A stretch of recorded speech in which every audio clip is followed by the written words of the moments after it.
This is the Unrefined Unwind podcast where we discuss current events, pop culture, local art and business, and our personal interests. And with me, as always, is Caleb and Ryan.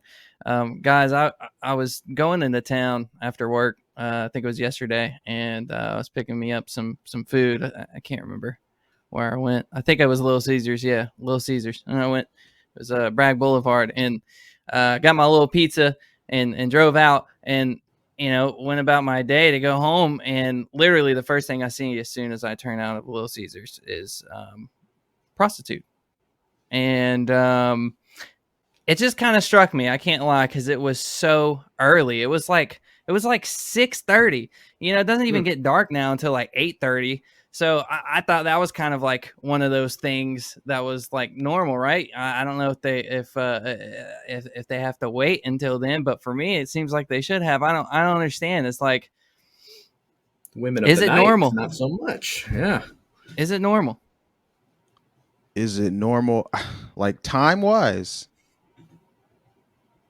Yeah, I kind of more expect to see him later at night and stuff like that. But talking about the world's oldest profession here, people gotta eat. Since when? Where did you get that What, information? The world's oldest profession? Yeah. All right. Don't quote me on that. That's just like what they say about it, right? Isn't that's a common trope? I don't know. Okay, so they didn't hunt and gather; they were prostituting to make sure. I mean, they definitely were like in the tribes back then, in the cavemen. Of course, there definitely had to be some ladies okay, I'm gonna make you feel good, and in exchange, you're gonna give me protection. And that's not. I don't think that was prostitution, though. Okay. You think they were all strictly monogamous? I mean, no. There was something and the going on. Concept of marriage, probably wasn't a thing. But everybody. People mate.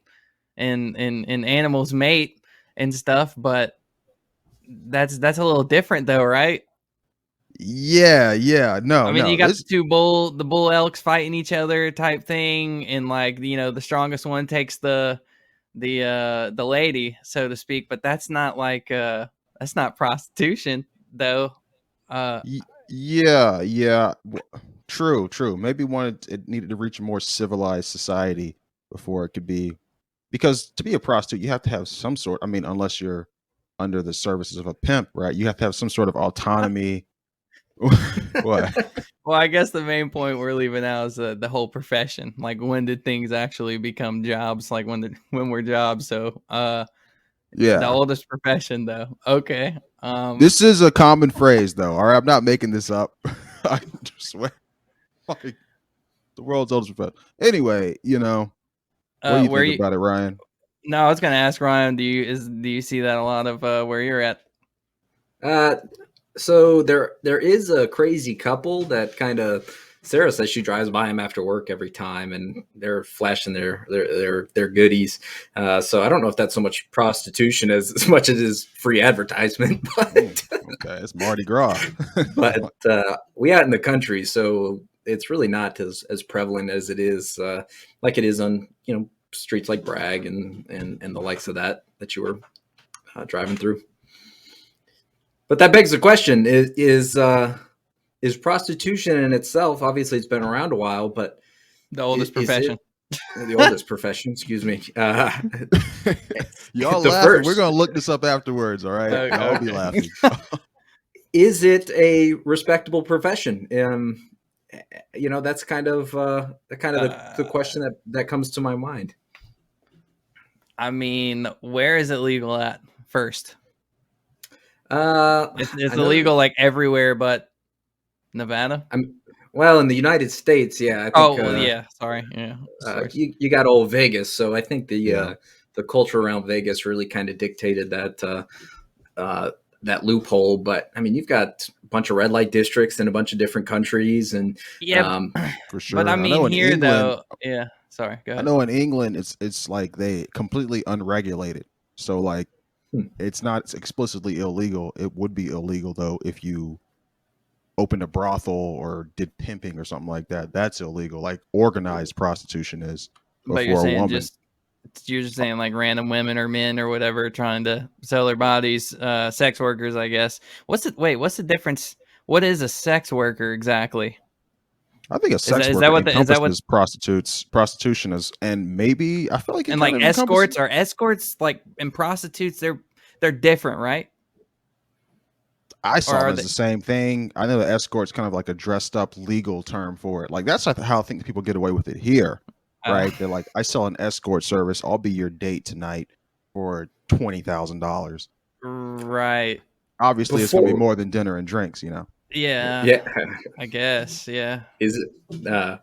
Well, and that begs the question: is something like a sugar daddy situation where you're Or sugar it's a mama. little bit more, or sugar mama, Or excuse me. sugar mama. But is that considered prostitution as well? I mean, I don't know. I think most times, like if somebody says they got a sugar daddy, I mean, in my opinion, the way it comes across to me is like they're probably just like selling nudes. You know what I'm saying? They're probably just selling nudes, and dudes like, you know what I'm saying, like send them a couple $100 here and there or whatever. But who knows? I'm sure that's probably If with this it sugar too. daddy, he's like flying you out stuff. Maybe Right. Right. there's levels to it. Buying you stuff. Yeah, there are levels to it, right? It's tapping into the same thing, right? It's But like it's like Right. you there's have some something I want, I have something you want, and we're going to exchange it. And we do that every day for all these different things. People come and cut right. your grass. We're People will prostitutes sell of you. life, is what I can't, Caleb was we're, saying. we're all prostitutes of life.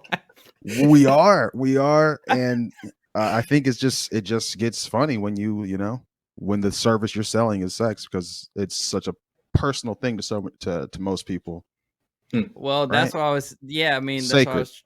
It. Well, I mean, that's I think what I was trying to get into. Like just about it being. I mean, only one state in the U.S. having it, I guess, being legal in some parts or something, or maybe I'm like wrong on that. Maybe it's legal in other places, but like No, I think you're right. that's I think it's for a reason that it's pretty much illegal here and legal in other places. You get what I'm saying? Because of the moral thing of like I don't know, like our country and stuff. Like you know what I mean? So I yeah, don't it's definitely against a lot of popular values.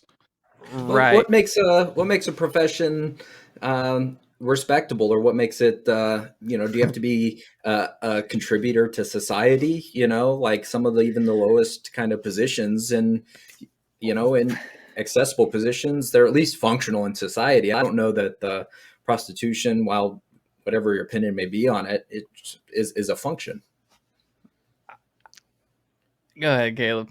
I I don't. I mean, I see it as a function because, like I said, I mean, they're selling the service. Is just like it's a He's good asking point if it's though. respected though. He's asking if it's Okay. respected. Oh, Like absolutely not. I think by the general population, it's not respected. I at think a least lot of here. people would not want to see their daughter or their family member be a prostitute, So right? so you're pretty much that's like the same thing as like your classic mom and dad saying about like OnlyFans and stripping too. So you're pretty much saying the same thing. Like those are not respected. Is that what you're saying? Yeah, yeah. I mean, I'm not saying like me personally, I respect them to a certain degree. I mean, that's the thing too. It's like people who engage in like the fact that it's illegal kind of makes it less respected, of course. Anybody doing anything illegal is less Sure. respected, Mhm. Yeah. as well as like just the risk and dangers that come from it being illegal. There's no STD regulation. People can, use a condom or not use a condom. People can get hurt. A lot of women, how many stories about prostitutes getting killed in a hotel True. room? Yeah. Yeah, stuff like that.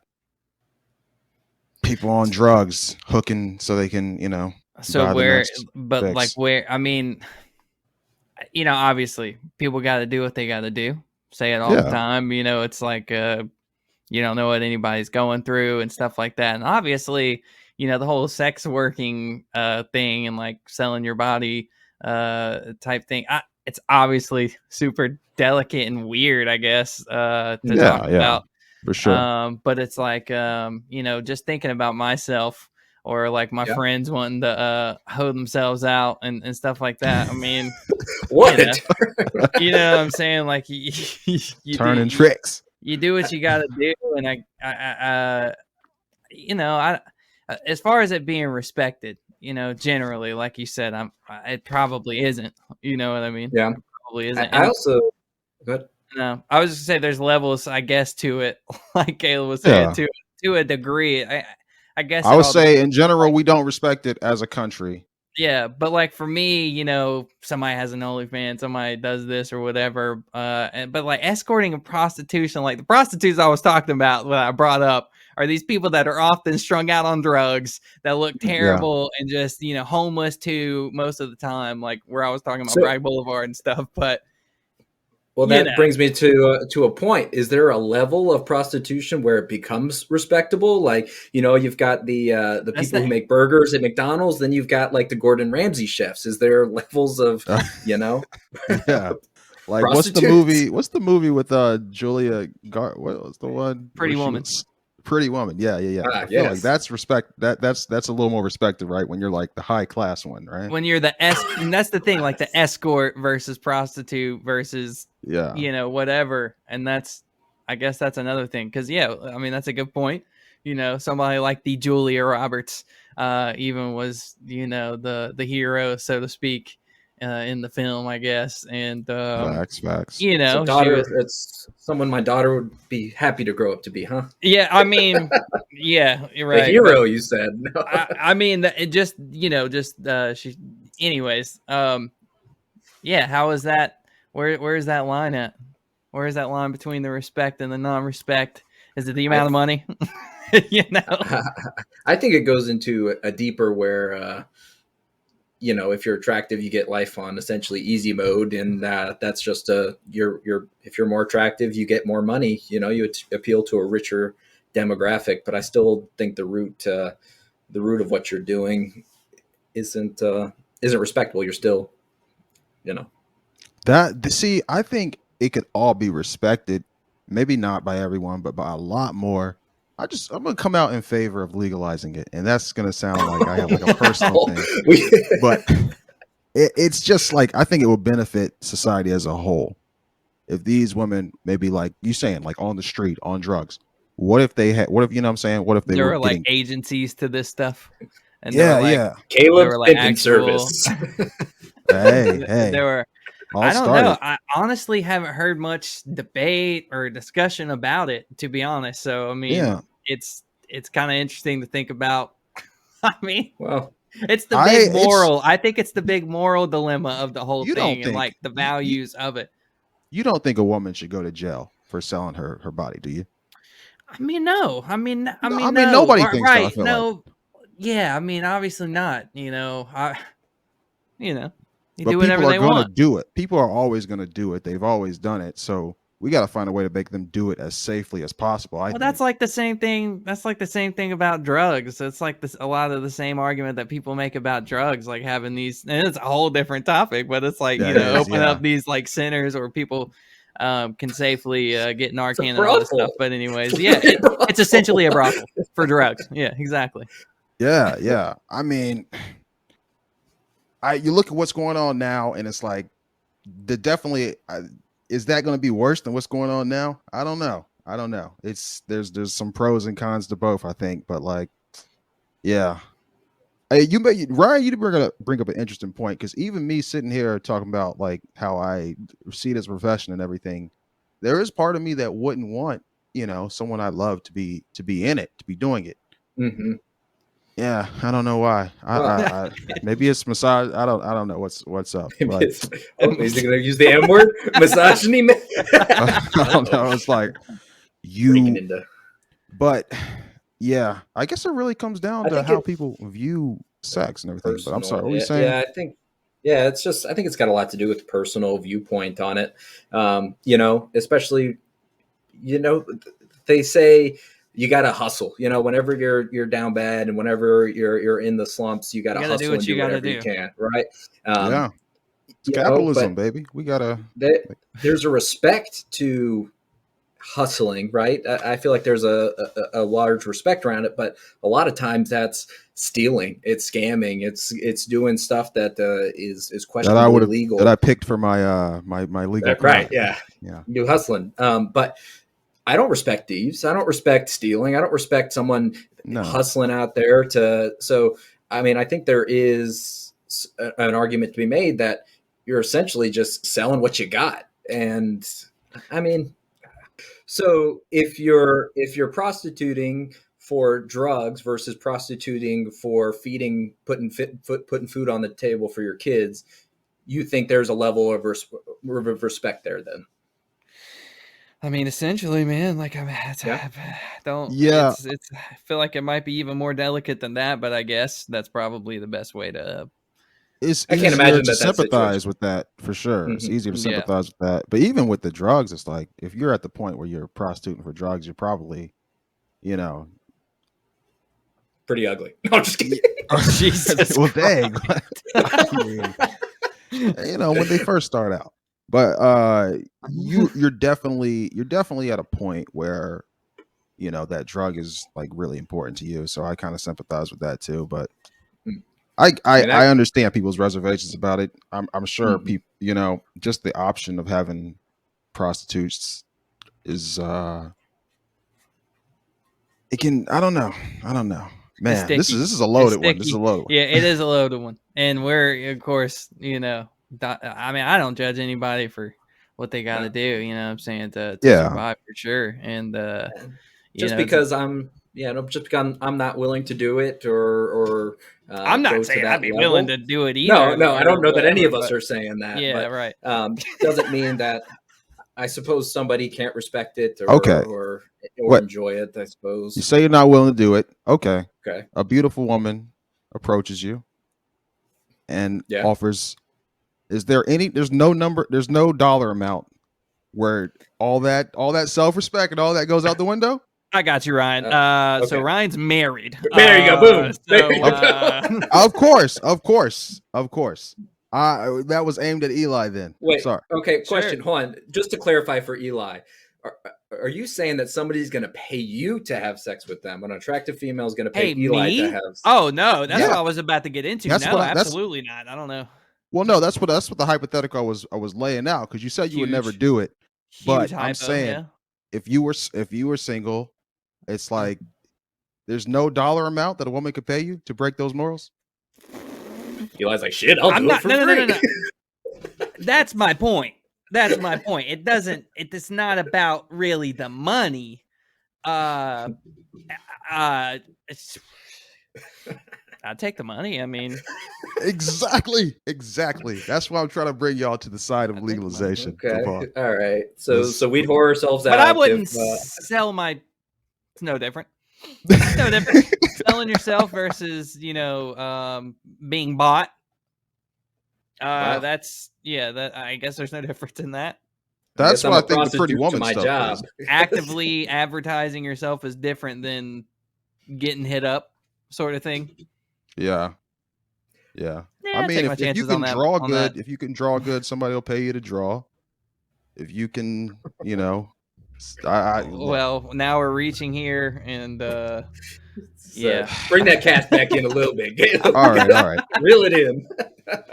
I got to give the voice out here for the wild ones. You know what I'm saying? Okay. It's not even something I would like aim to do, obviously, but you know, I'm a shy guy. We'll see later in these personality tests. Oh yeah, the personality test, that is actually perfect, because on the last episode we said that we are going to be unveiling what our personality types are, or their personality types, right? Or whatever, so to speak. Yeah. And so we took them.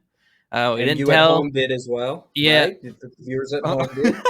And we no, but seriously, what were you saying? We definitely should pause, take the Enneagram test on truity.com and see how you line up with us.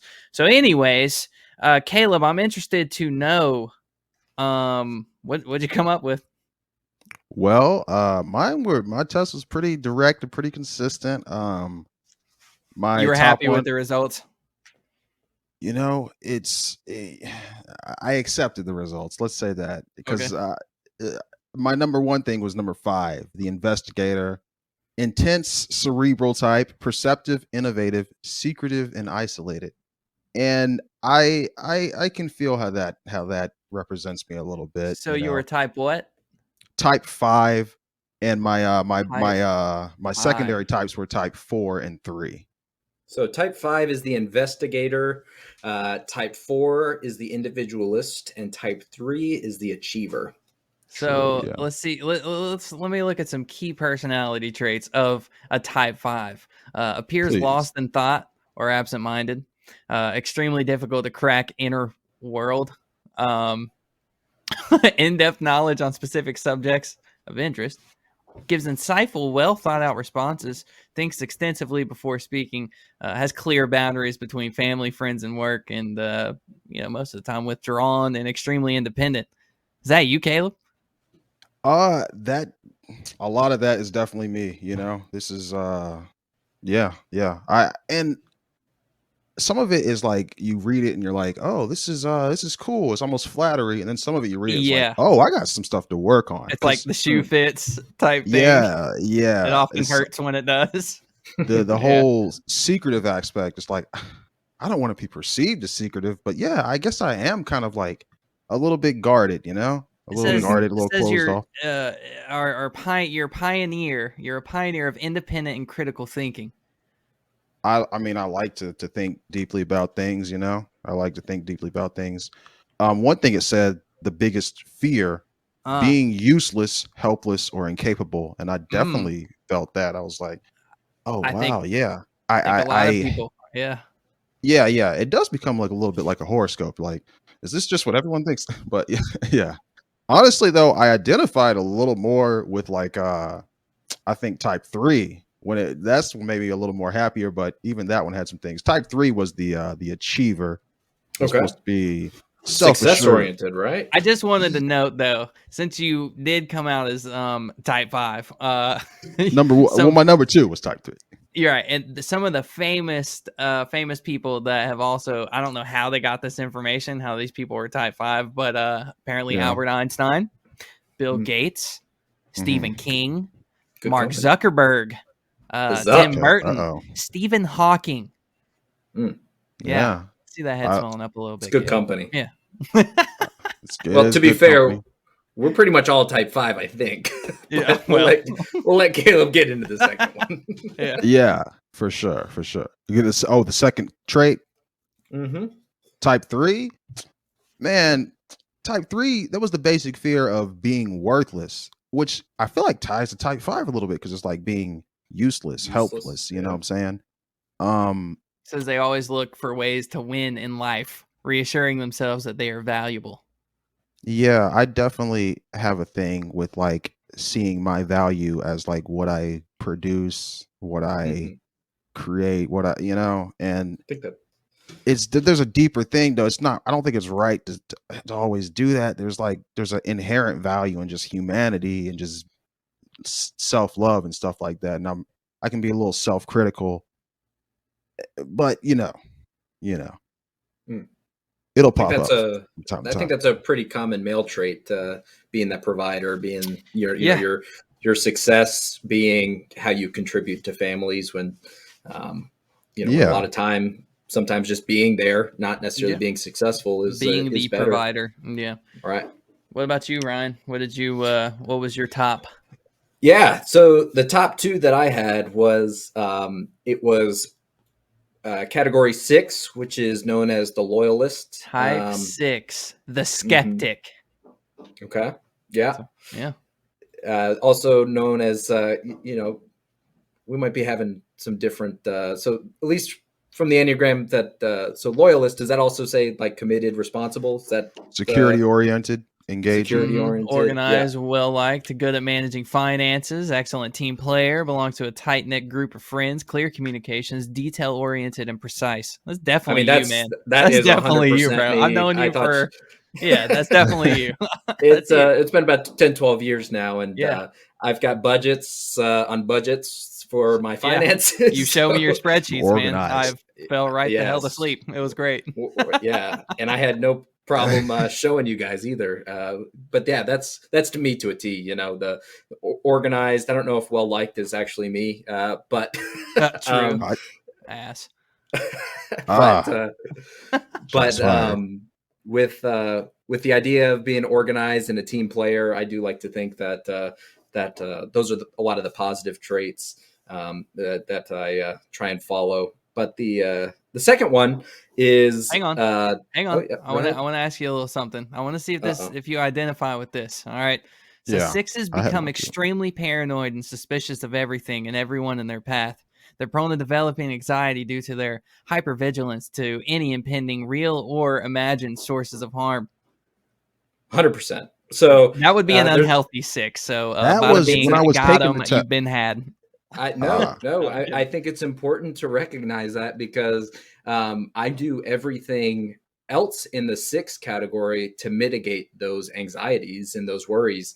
You know, I'm always planning for the next step. I definitely struggle with living in the moment, trying to address and enjoy the things that I have in front of me today, in the effort to make life easier or make life better in the future. So, you know, it's an unhealthy trait to get worked up or worry about things that I really have no control over. But I think my organization and my ability to want to foresight and see into the future as much as I can tries to mitigate those. When I was taking the test, I was noticing a lot of the questions about like security and feeling safe and protection, stuff like that. And I was, going like the opposite way because I never really think about that. Do you think about like, I don't know, just like to get a peek in your brain a little bit, like do you think Okay. about like your secure, like physical security like that, a lot? Physical, security with the family, security within the Okay. home. It's everything. I mean, a lot of my life has been structured around the next step. Yeah.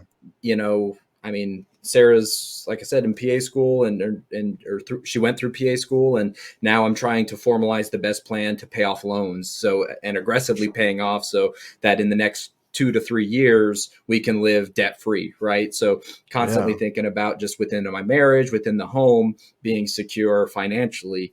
I mean, it's a big reason why I carry is because of the security. I don't want somebody else to protect, the Paranoid. whether it be exactly Yeah. just Threats. A lot of people, it I could think most happen. people are, in that Yeah, sense, of course. I mean, Yeah. of course. I mean, a lot around it is just, that idea of security and constantly thinking about what could go wrong and then mitigating that. Well, it says you joined the ranks of Richard Nixon, Malcolm X, nice. Ooh. George H.W. Bush, Mm-hmm. U2's Bono, Mike Tyson, Bruce Springsteen, Okay. J.R.R. Tolkien. This is cool. Julia Roberts. That's a These callback. yeah. Wow. That's some interesting company. And really, when I think about those names, I don't necessarily see that, but that's really interesting. I see it. Well, I think about J.R.R. Malcolm Tolkien, huh? X. He was thinking Oh, about well, him. He was like that's type 6 all the way. I feel like he's always preaching skeptics and like black independence. We gotta secure ourselves. He was always armed, stuff like that. Mhm. But that's interesting. Yeah. What was Yeah, and what was your backup after the 6?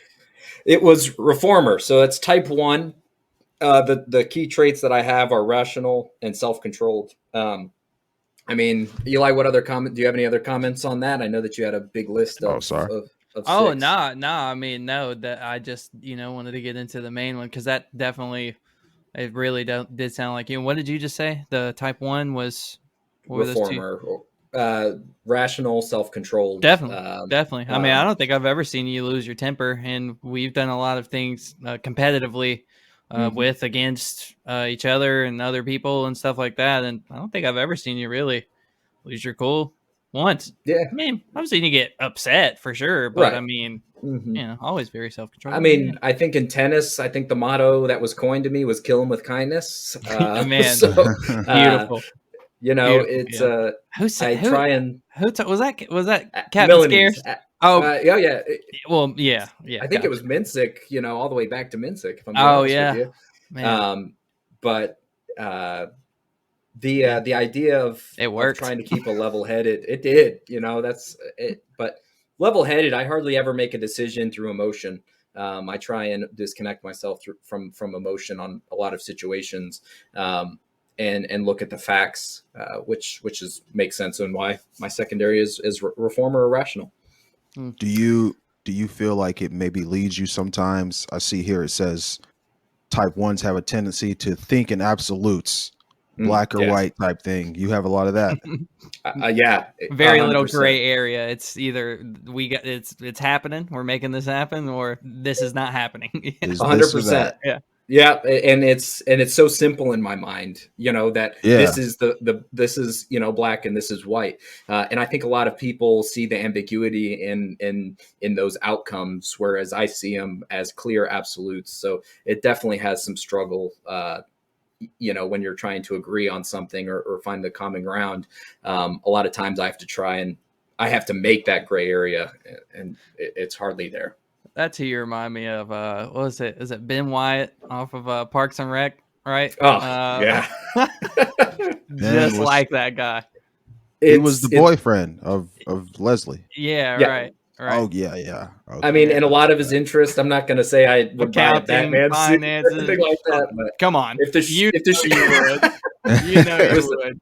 I would definitely make my own board game, and I would definitely build Legos Cones and stuff of Dunshire. Like that. Dude, you might as well have made that. I mean, seriously. But it's really interesting when you see kind of a character personified, because obviously there's a reason I connected with Ben watching the show, and it's because shit dude is just like me. Yeah. But, what about you, Eli? What are your top traits? I took the test, and it told me I was type 8, which is, I guess, what they call the challenger. And it says what they're defined by their desire to be powerful and avoid any vulnerability. Now, the powerful thing, not as much. Vulnerability is kind of, that's pretty true. I mean, being vulnerable is important, but it's definitely something I struggle with. A lot of people do, men in general, I think, probably. Oh, here's one that definitely my parents and probably most of my friends would agree with: stubborn and headstrong. I've heard that way too many times. Not the latter, but stubborn mostly. Serious about control over environment, which I thought was really fitting, and I thought that was kind of crazy that was one of the main traits. It's not necessarily that I want control, but I want control. You know what I'm saying? I don't want to be somewhere where I don't know what the hell's happening. I don't, you know what I'm saying? I definitely want to be in control of me, and I want to have that freedom to definitely be able to, just go wherever it is I want. Another couple little things that I was reading about type 8s. Says 8s rebel against the rules of society. The opinions of others will have absolutely no effect on their standings upon an issue, as they pride themselves on being fully capable and self-sufficient. Now, okay. Is there a picture of you next to that shit? Like straight up. Another thing that I thought was funny, it says how to recognize a type 8. Says they naturally butt heads with authority. I think my dad would probably agree with that. It never went my way, by the way, just so we're clear. That's the man. That was it. But especially when I met with the "you must do this because I told you so." Respect is earned through reason and competency, and not through age or status. Well, I never thought that I was a troublemaker. I never really was. I never got in any trouble. Never got suspended or anything like that. It's just I had a couple calls home because apparently I didn't know how to respect authority, and it wasn't anything like that. I mean, I'm cool with the law. You know what I'm saying? It's Yeah. all good. I mean, do what I'm told for the most part, but according to the tests, maybe that like part of that was like right. Okay, you saw the authority as maybe trying to attempt to control you in a certain way, exactly. Yeah, and like you had like a pushback to that from sure. like a core level. Mm. Yeah. Yeah, but Which I mean, but like, they are trying to control and you in school, and of to course, a but like, fault. And to a fault, though. I mean, I definitely have learned things way more the hard way than I have just, taking advice, from people Mhm. that really knew what the heck they were talking about. But I think uh, that resonates with a lot of people. It's like hindsight type of thing. It's yeah, you. no, for I think sure. a lot of people, most people have to pretty much learn. I mean, you can't tell people when they want to change or whatever they gotta Right. want to, Well, and all this stuff. Because the opposite is if you're just like doing anything anyone tells you to do, You're and you're nobody. You're yeah, not an you're just individual. You're just respecting everyone's authority too much. You just like that's not no way to go too. Yeah, exactly. You're without identity and you're without well, and at backbone. least, yeah, with at least with Eli's friendship, I mean, obviously my type 6 is wanting to mitigate a lot of ambiguity in the future, and it took me a couple of years to realize that Eli is going to do what he wants when he wants. I can try and provide him as much advice, or like he said, try and help him along the way, but a lot of that shit doesn't matter because Eli's going to do what he feels is best and what he wants to do. yeah. Yeah, Yeah, for 100%. sure. But Just to I think it's interject real quick, mhm. I never once ever thought that you were trying to control anything No, with me, but I think some of the things where we had a little disagreements was just you giving me advice. I'm just like, oh, thanks, man. No, right. and Yeah, it's just 100%. it Yeah. came across It's as like like, I don't oh shit, okay. care, No. whatever, and Yeah. And it obviously, wasn't but so much that is it's I thought I had good advice and it may have been good advice. it It's just was. It and Eli always just is. might I not mean, have taken it, yeah, and story that's of my life, something baby. that like I was like, damn, I wish he would take that advice and he didn't, and that's okay, and that's who Eli is, and that's what it's something that For I've come to sure. appreciate him for. I've noticed this in the studio working with Eli and other Yikes! artists with him too. Like Yikes! Eli, it's a very like Be real though. yeah, no, for sure. It's he's gonna want his input, and that you can vary from that, but you're gonna have to really convince him that that's a good decision to make. Like say like, oh, we're gonna put the hi hat on that side, and it's like he's like, no, I don't want to do that, and you're like, well, maybe if it's like on this side it'll sound better in this way, and then it kind of does that on that song, and maybe he might like open up to that and respect that, and then sometimes just like nah, I don't want it like that. It's like, because you know what I'm saying, that's that I've End of definitely discussion. yeah. No, I know you've had many people come in and sing on the mic for you, and you be like, bro, you gotta do that again. That's not like to my stand. And that's that might be even more than just like the type 8 stuff. But yeah, Nah, I think I I've mean, seen it in the Goes studio yeah. a into the little bit. passion. Well, Goes into the passion of it music. is, and it's all kind of tied into the whole Type 8 things, according to this Enneagram thing. But it's true. I mean, yeah. I guess, and yeah, specifically into the whole studio side of the things. When it comes to people just creating anything, I guess I just obviously one of the things that I mean, obviously I'm trying to be the best that I can be in that field or whatever, trying to make cool things or whatever. But it's like when I see somebody, oftentimes I feel like I see more talent in people than what they see in themselves. And I always just want to try to bring that out. And I know that in my opinion, sometimes if I just find a way to try to get them to do something, in my opinion, that I think is good, and then they hear it, most of the time they're like, oh shit. But a lot of the time it's met with, Yeah. for me personally, I never want to try to convince anybody to change their artistic approach or anything. I just want the best out of what they're trying to do. And then if they, if they're open to, just I don't know, like options, then I'll toss a few out there. You know what I'm saying? But I Mhm. don't know, what I'm saying? I don't know anything. I'm not a professional. I just, you get what I'm saying? It's just Yeah.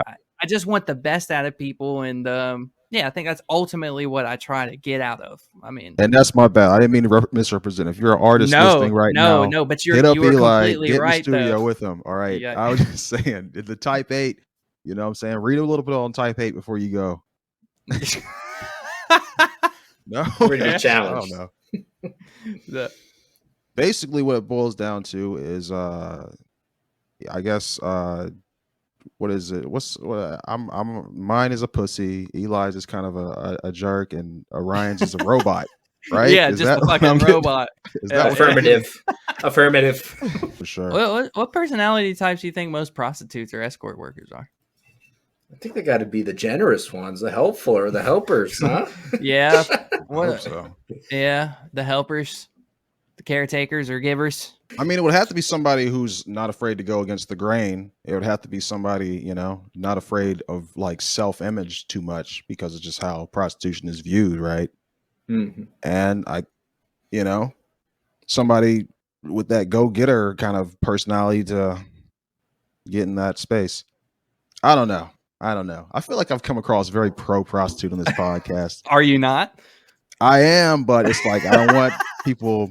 Now people are just going to be like, People are going to be okay, questioning your morals. He wanted to be in yeah. the mafia. He's pro prostitutes. You're just getting Yeah.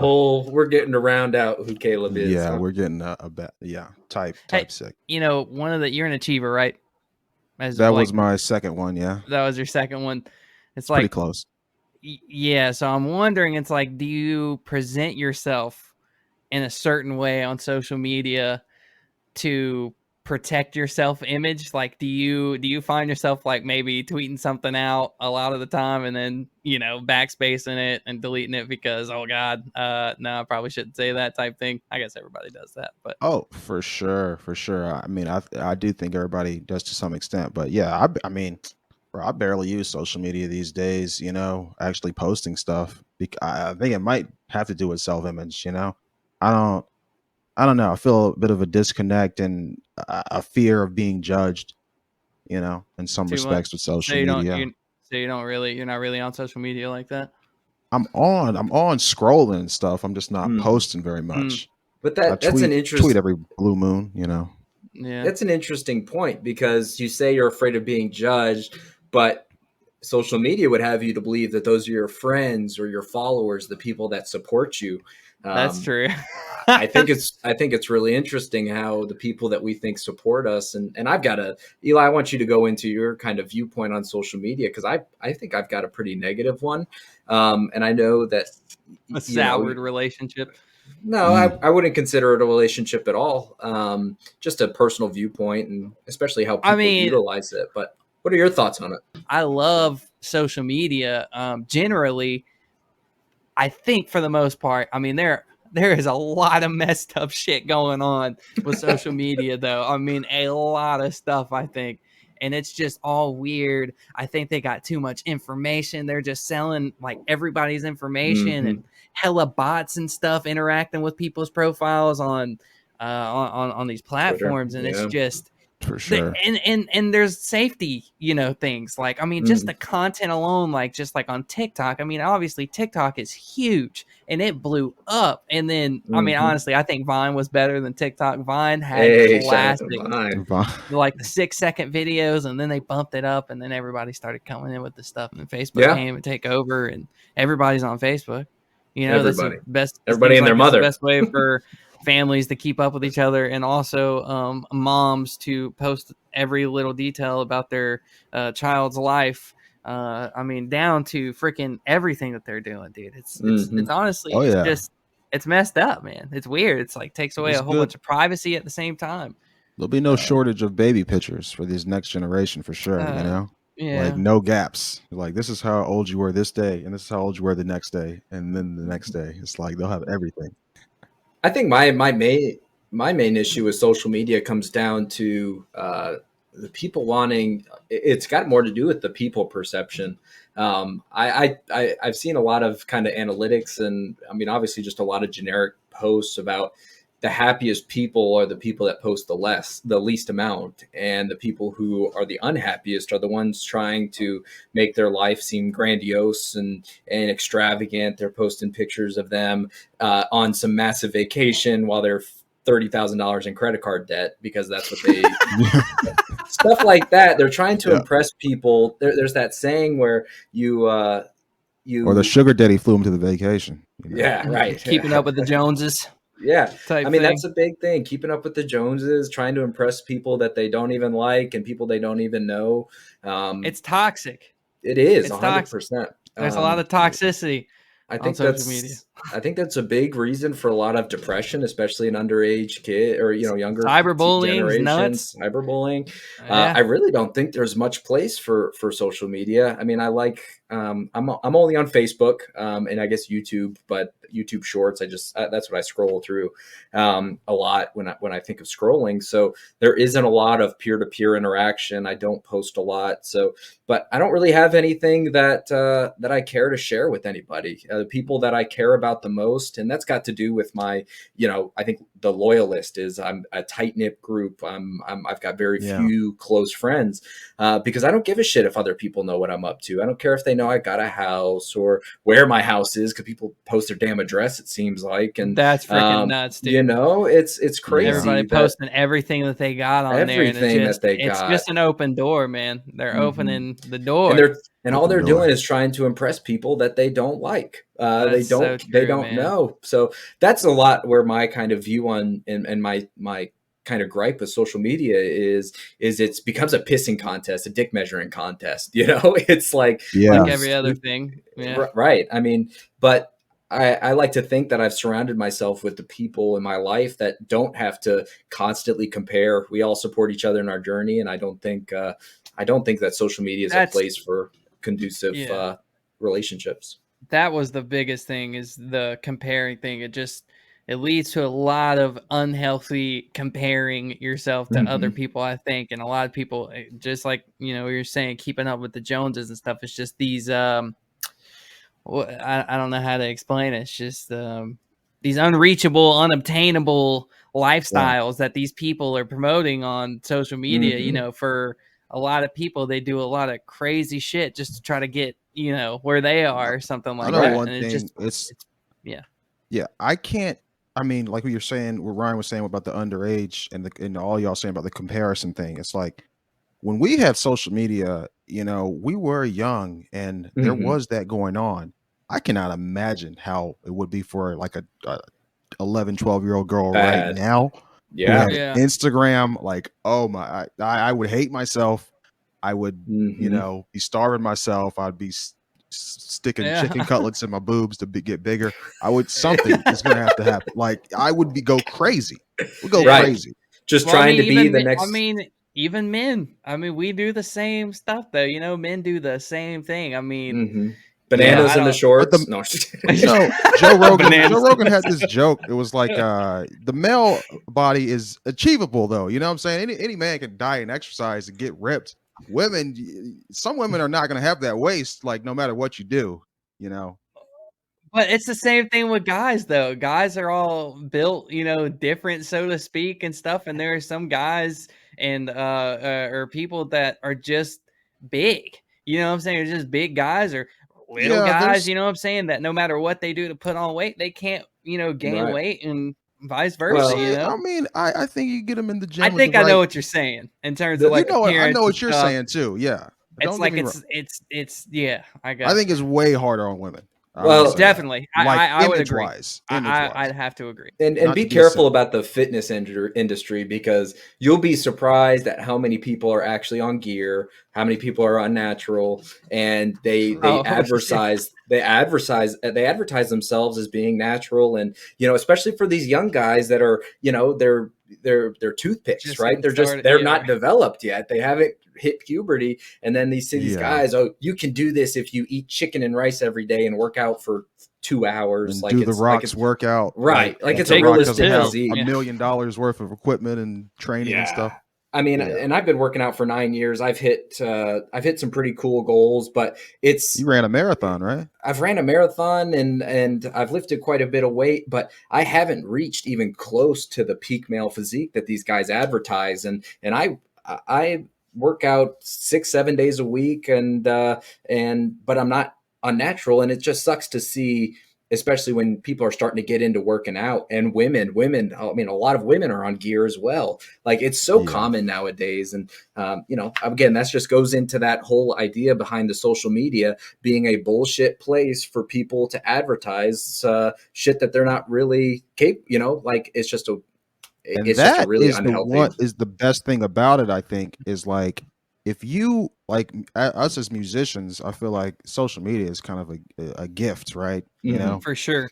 That's a that's whole other the thing. yeah. The Once you get benefits. to We the haven't gotten into the business, benefits. Yeah. well, okay. Well, let me before we get to the benefits, I will say the other thing you said, Ryan. It's like, I feel you so hard. It's like, the people I care to speak to, I Mhm. can speak to.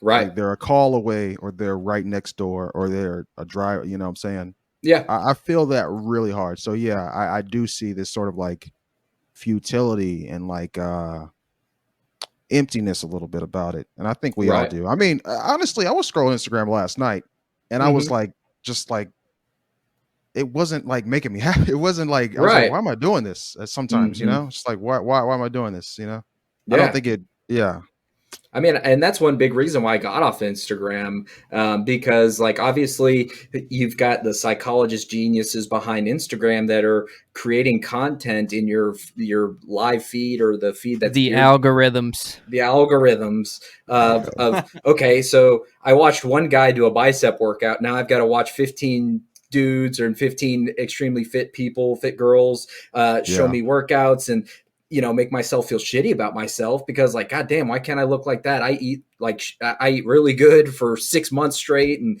I work out every day, and I still can't even look close to that. And but it's just, it's not a I mean, it's one of the big reasons why I got off. I was like, I don't want to see shit that makes me feel bad about myself. Like, that's supposed to be a place that, uplifts. I'm supposed to see my friends.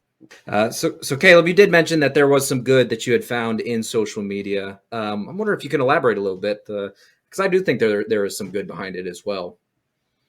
well, one good thing, I think it's good for some people.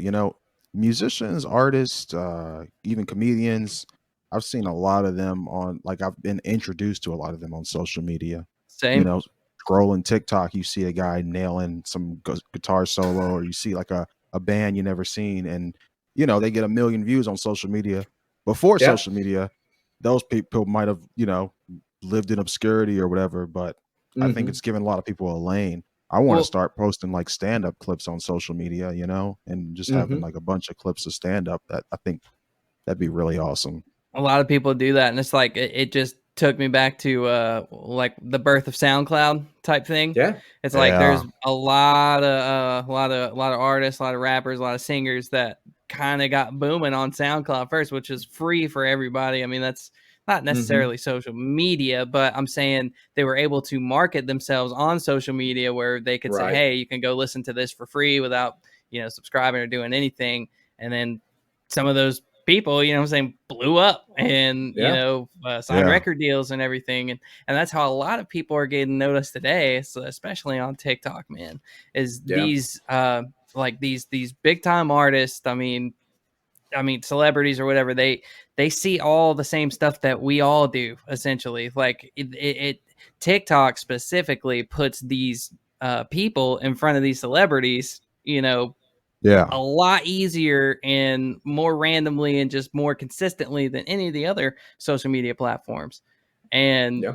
it could just, these things are just really good tools to market yourself on, obviously. Market any business too, even Any outside of business. artistic. I feel like, you Absolutely. posting pictures of the lawns you cut, if you like a landscaping company, you Hmm. know, people blow up like that.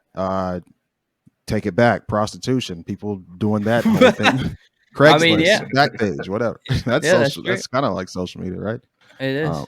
I guess. yeah. Well, It reminds me a lot of like a more accessible YouTube. Like obviously, like Justin Bieber was one of the first YouTube artists to kind of become so prevalent, but that was kind of few and far between, at least back for the YouTube days. It just feels like more and more artists are able to get recognized through those channels because they are so accessible.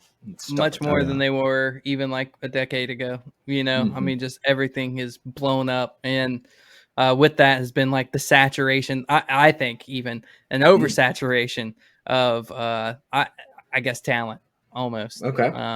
It's like it's not easy for anybody to get on doing anything. I don't think, but it's definitely become a lot easier. Right. And it's like almost anybody has a shot now. I mean, you see people, you know, blowing up over the stupidest shit ever, and you know they ended up turning and flipping that stuff, and multi-million dollars later, you get what I'm saying? They got blown up from being on Dr. Phil saying "Cash Me Outside," and you know what I'm saying, record deals to OnlyFans apparently breaking records and all this stuff, which is quite sick actually. Because I mean, I don't know. She was a kid. I don't know. She was a freaking kid when that shit happened. She had just turned 18 and then breaks records on adult content websites. I mean, it's just weird, man. It's just weird. Yeah. Yeah. And if we're getting back into the negative, man, how about the stuff you said about earlier about the clout chasing, you know? We heard about the slap the teacher challenge. What are these? Oh my god! All these challenges, or just a random, you know, punch a random pedestrian, knocking dudes out. Hitting people with bricks, dude. Yeah. And then you got the stupid, entertaining stuff like the milk crate challenges and all that stuff. Oh, I mean, yeah. I mean, you got people really doing it for the gram, so to speak, and they're really, some people out here are losing their lives. Just like, you see kids live streaming them running from the police or something like that. You got people live streaming killing each other, dude. Like, it's just insane, and people are doing it because so much it's depressing public stuff on there. And it's a problem. It's a problem. Like, I don't know. I feel like I don't know when it was ever like super good, but it definitely just everything just took a turn, and it's just so terrible, man. I don't know. It's like I've definitely considered just I'm gonna take a break from Facebook, everybody. You know, I hate when people fucking do that shit. By the way, like, just get the hell off of it and stop telling people you're getting off of it, man. Jesus Christ! I took a break from Facebook. I feel personally victimized. Yeah, well, if the shoe fits, again, it hurts most of the time when it shouldn't. But what's going to end up in your ass if you're not careful? Yeah, okay, Red Foreman. So I think that's going to wrap up episode 3 of the Unrefined Unwind. And again, you know, we're just going over pop culture, current events. We are going to start in the next 2 episodes. We're going to start getting local artists and local business owners on here. We've got some lined up already. And that's really what our biggest thing, I think, is what we're going to try to highlight the most is what's going on out here around us and how we can figure out where the good stuff's at. Anything, Caleb? It was a fun episode. Tip your prostitute. Guys, email us what you got on the Enneagram quiz. You know, we want to hear from y'all. Send us, follow us on Twitter, you know. Reach out. Very true. Twitter at Unrefined Unwind, all lowercase, I believe. And we have a Gmail, unrefinedunwind@gmail.com. Send us anything in that you think might be worth reading or not. Yeah, and we appreciate you tuning in, and we'll talk to you next week. And this has been the Unrefined Unwind.